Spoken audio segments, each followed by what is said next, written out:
Hello and welcome friend you again in the commerce point. Friends, आज हम आपके लिए लाए हैं अपनी नई वीडियो जो कि रिलेटेड है आपके बिजनेस स्टडी या मैनेजमेंट स्टडीज के सब्जेक्ट से, जो कि बहुत इंपॉर्टेंट वीडियो भी है, जिसमें आज हम आपसे बात करने वाले हैं प्रिंसिपल ऑफ मैनेजमेंट। पुरानी वीडियो में हमने प्रिंसिपल ऑफ मैनेजमेंट के बारे में कुछ उसकी इंपॉर्टेंस वगैरह बताई थी जो आपने गो थ्रू करी होंगी। सबसे पहले यदि बात करें प्रिंसिपल्स की, तो प्रिंसिपल्स को दो पार्ट में कैटेगराइज किया जाता है, एक मैनेजमेंट प्रिंसिपल और एक साइंटिफिक प्रिंसिपल। मैनेजमेंट प्रिंसिपल हमारे हेनरी फ्योल जी ने दिए थे और जो साइंटिफिक प्रिंसिपल है वो एडवर्ड टेलर ने हमें मैनेजमेंट के साइंटिफिक प्रिंसिपल दिए हैं। आज की इस वीडियो में आज हम आपसे बात करने वाले हैं हेनरी फ्योल के प्रिंसिपल्स की। हेनरी फ्योल एक ऐसे व्यक्तित्व वाले व्यक्ति थे जिनको father of management study and thoughts के नाम से भी जाना जाता था। Father of management study and thoughts के नाम से उन्हें इसलिए भी जाना जाता था क्योंकि इन्होंने एक क्लियर डिस्टिंक्शन और क्लियर डिफरेंशिएशन दिया था टेक्निकल एंड मैनेजमेंट स्टडीज में या टेक्निकल एंड मैनेजमेंट के प्रिंसिपल्स में कि क्या क्या इसमें डिफरेंसेस होते हैं। हेनरी फ्योल ने ही पूरा बिजनेस के मैनेजमेंट का प्रोसेस समझाया, जिसमें उन्होंने बताया कि भाई बिजनेस का एक पूरा प्रॉपर प्रोसेस है और उसकी एक हायरार्की फॉलो होती है, that is known as planning, organising, staffing, directing and controlling, जो कि ये टॉपिक्स भी अभी हम अपनी आगे आने वाली वीडियोस में आपके साथ कवर करेंगे। इसके बाद हेनरी फ्योल ने अपने जो सबसे इंपॉर्टेंट थी वो 14 मैनेजमेंट प्रिंसिपल्स दिए, जो कि आज भी हमारे बिजनेसेस में बहुत इंपॉर्टेंट रोल प्ले करते हैं और हमारे बिजनेस की स्टडीज को या बिजनेस के जो संचालन है उसको करने में बड़ा इंपॉर्टेंट रोल प्ले करते हैं। तो आज हम बात करेंगे हेनरी फ्योल के उन्हीं प्रिंसिपल्स की। तो शुरू करते हैं अपनी आज की वीडियो प्रिंसिपल्स ऑफ मैनेजमेंट।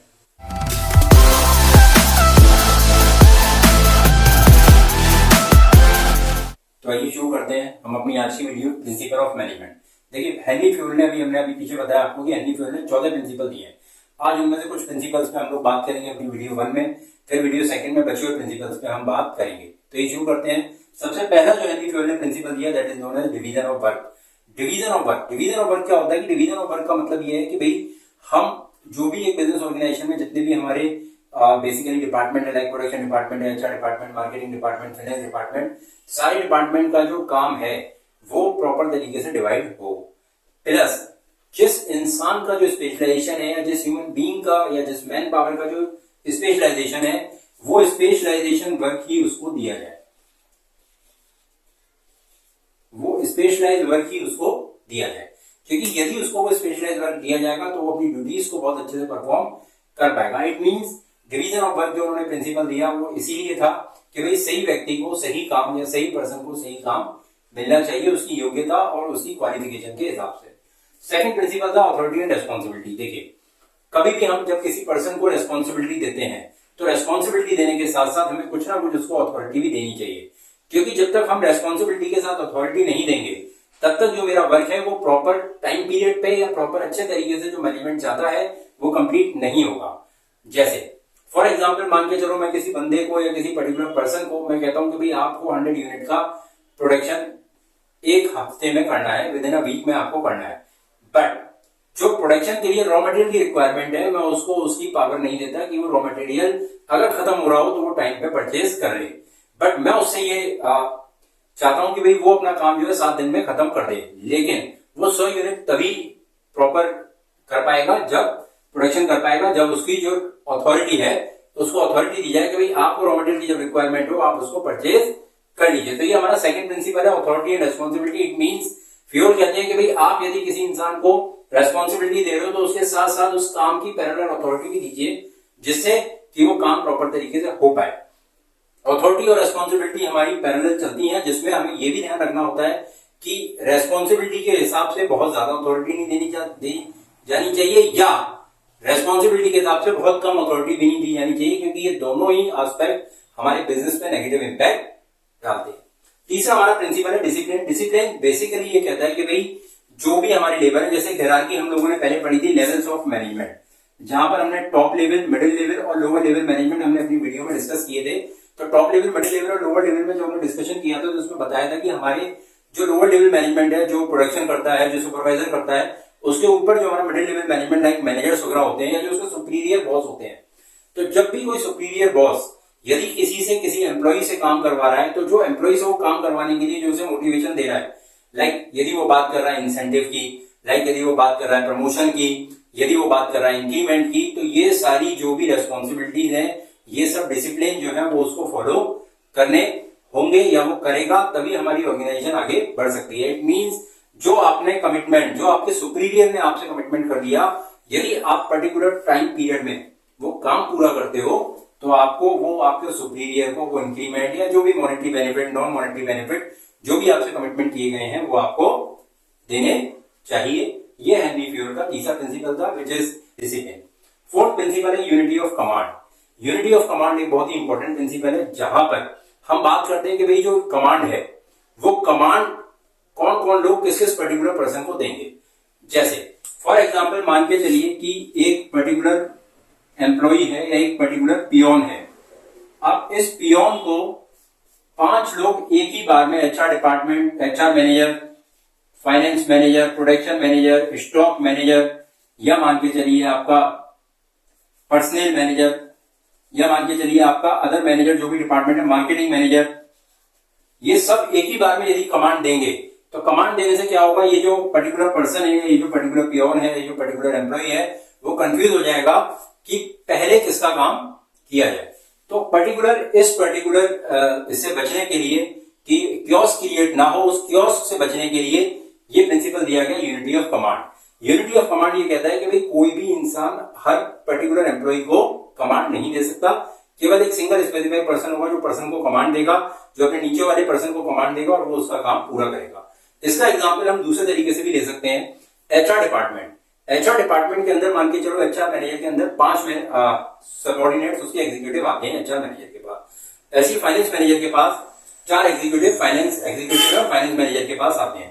अब यदि फाइनेंस मैनेजर ये चाहे कि मैं एचआर एग्जीक्यूटिव से अपना कोई काम करवाऊं और डायरेक्ट कमांड में एचआर एग्जीक्यूटिव को दे दूं, तो जो एचआर एग्जीक्यूटिव है वो बिना अपने सुपीरियर बॉस एचआर हेड के बिना वो आपके उस काम को नहीं करेगा। वो क्यों नहीं करेगा? क्योंकि basically this is based on the principle of unity of command. Next है आपका unity of direction. Unity of direction क्या होता है कि यूनिटी ऑफ डायरेक्शन आपका वो प्रिंसिपल है जिसमें हेनरी फ्यूल ने ये बताया कि भाई आप कोई भी बिजनेस है, वो बिजनेस में हम कोई भी काम कर रहे हैं, उस बिजनेस में हम कोई भी काम कर रहे हैं, वो काम हम एक पर्टिकुलर स्पेसिफिक ऑब्जेक्टिव को पूरा करने के लिए कर रहे हैं।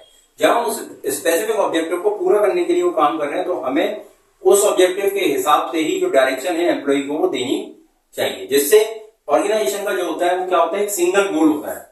ऑर्गेनाइजेशन का सिंगल गोल होता है, जिस गोल को अचीव करने के लिए हम सब लोग काम करते हैं। तो जो भी हमारे हेड्स हैं, जो भी हमारे मैनेजर्स हैं, वो इस पर्टिकुलर यूनिटी ऑफ डायरेक्शन और एक ही डायरेक्शन में वो काम करें और एक ही डायरेक्शन में काम करना चाहिए, जिससे जो हमारे डिपार्टमेंट के टारगेट्स हैं, डिपार्टमेंट के जो गोल है वो अचीव हो पाए। ये हमारा प्रिंसिपल बताता है यूनिटी ऑफ डायरेक्शन।